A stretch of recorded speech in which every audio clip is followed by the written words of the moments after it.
Aku Purwasi yang kamu anggap remeh ini telah mengirimi pesan. Tapi tidak kau indahkan. Jangan sampai kau menyesali keputusan bodohmu. Katanya acuh tidak acuh, seraya bangkit dari duduknya. 2 bungkus rokok yang sama. Raul mengangguk lalu terpekur.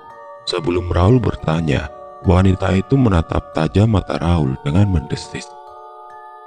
3 tahun lamanya ia menunggu. 3 tahun itu waktu yang sangat panjang. Sekarang ia sudah menang. Maksud ibu? Raul mencoba bertahan pada kesopanan, meski dada sesak menahan kegusaran.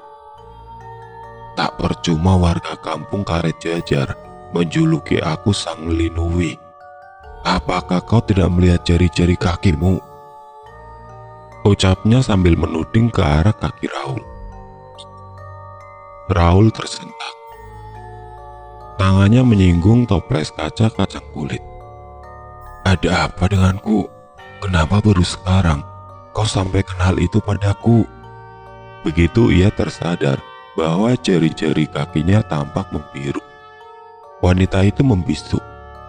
Kau sebenarnya telah mengetahuinya sejak dari pertama kau menginjakkan kaki pada tempat terkutuk itu. Kenapa baru sekarang kau tanyakan hal itu padaku? Jelaskan agar aku mengerti. Raul mendaratkan pantatnya di ujung kursi panjang, menatap tajam dengan berdebar. Jari-jari kakinya yang membiru menuntut penjelasan. Sekali lagi anak muda, semuanya telah telat. Atas nama keselamatan, siapapun tidak dapat lagi menolongmu. Yang jelas, tugas pertamaku sudah selesai. Apa pula itu? Tugas apa? Raul makin linglung.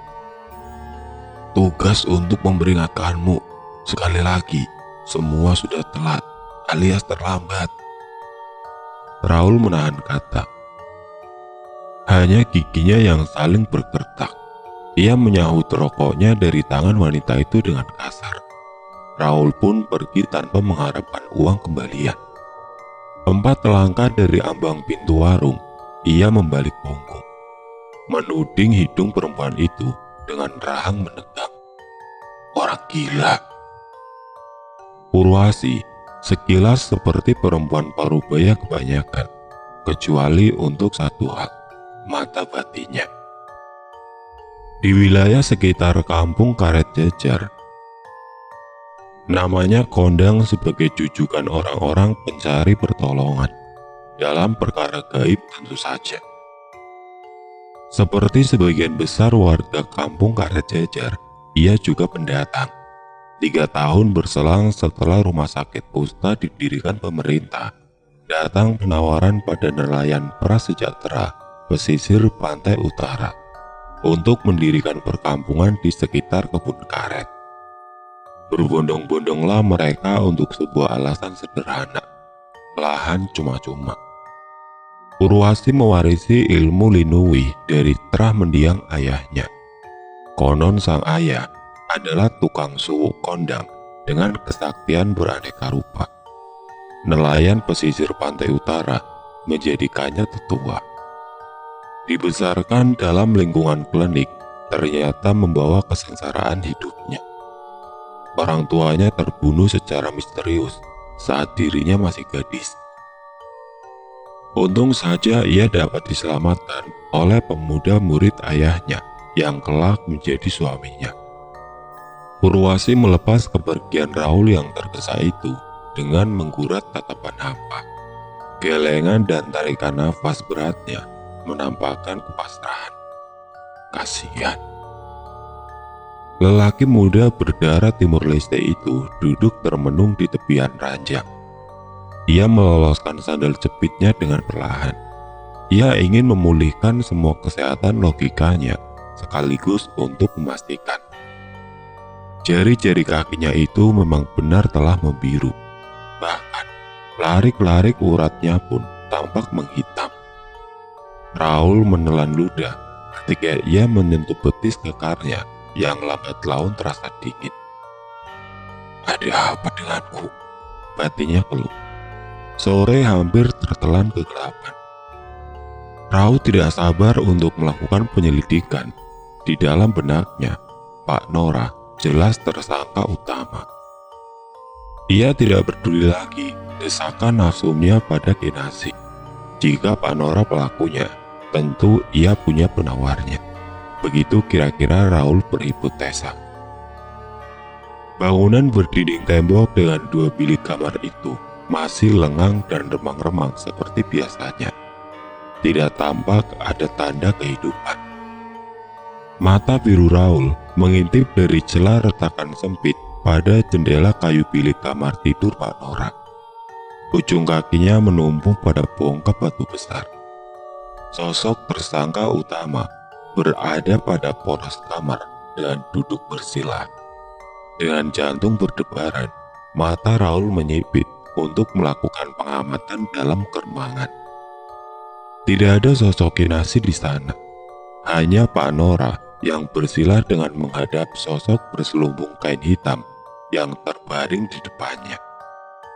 Sosok itu tampak dia membeku. "Mayatkah itu?" tanya batin Raul ketakutan. Tenggorokan Raul tersumbat kengerian. Pemandangan yang ganjil itu adalah pembenaran sangkaannya. Meski tertutup kain hitam, Raul telah berkesimpulan bahwa sosok itu adalah manusia. Manusia diam tidak bergerak adalah manusia yang telah mati. Pak Nora adalah tersangka pembunuhan. Kinasih, mayat Kinasih kah itu? Pak Nora membunuh anaknya sendiri. Raul mengatur nafas sambil berniat mengakhiri penyelidikan. Pada tarikan nafas keempat di antara gerimis, telinganya mendengar bunyi ranting patah tidak jauh di belakangnya. Ia mencium aura ketidakberesan. Tidak salah lagi, memang benar dugaan Raul. Ranting itu tidak patah dengan sendirinya. Sebelum ia dapat menjawab rasa ingin tahunya dengan memutar punggungnya 90 derajat, sebuah benda tumpul menumbuk kepala Raul. Limbung, lalu rubuh menyamping. Raul mengerjap dengan kuping mendenging. Untuk beberapa saat, indera pendengaran tidak dapat menangkap satupun gelombang suara. Kepalanya tiba-tiba menjadi berat. Tubuhnya tidak sanggup menuntun punggung untuk terangkat.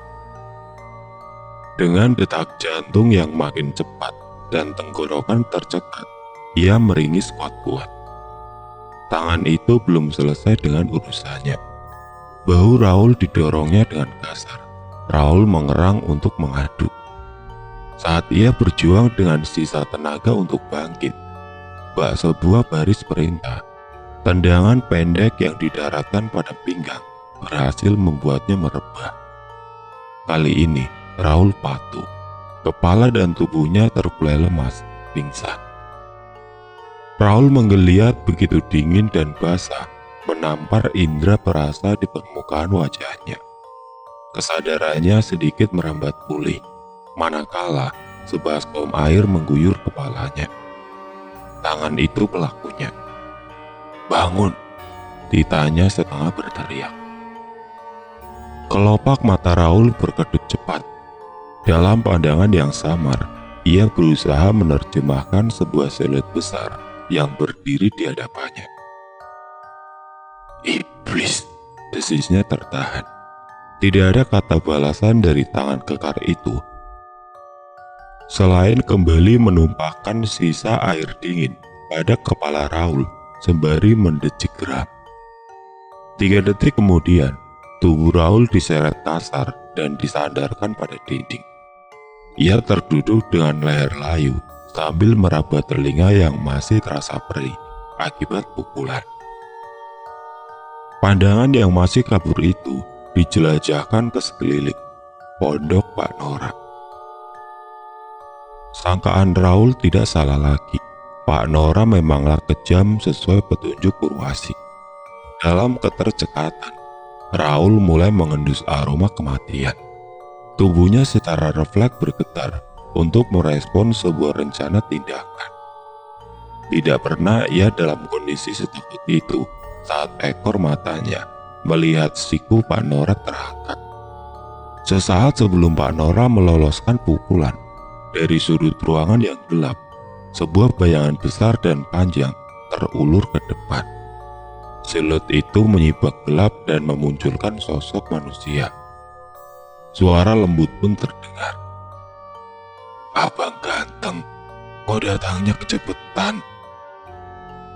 Langit telah mencurahkan rintik hujan. Pak Nora mematik api untuk membakar rokok di hadapan Raul yang terduduk tidak berdaya. Kinasi, gadis idaman Raul itu, berlutut dengan mengusap rambut Raul lembut. "Abang sayang, kamu telah merusak pesta kecilku. Untuk sang perusak pesta, tidak ada hukuman yang pantas selain hukuman mati," bisik Kinasi sambil menyeringai. "Sundal setan, apa yang kalian inginkan?" desis Raul membuang muka. Pak Nora dan Kinasi terkekeh. "Pertanyaan bagus, tapi sayangnya kami sudah mendapatkan semua yang kami inginkan.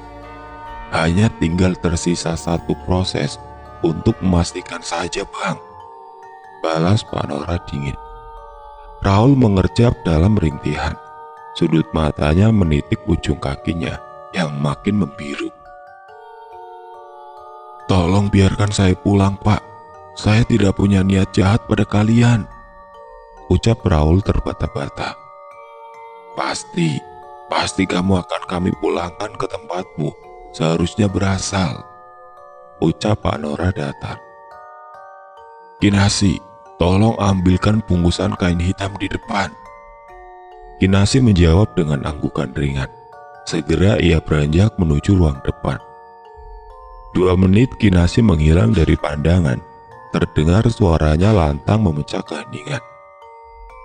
"Kok tidak ada, Pak?" Dengan dengusan kesal, Pak Nora melangkahi Raul untuk menyusul Kinasi.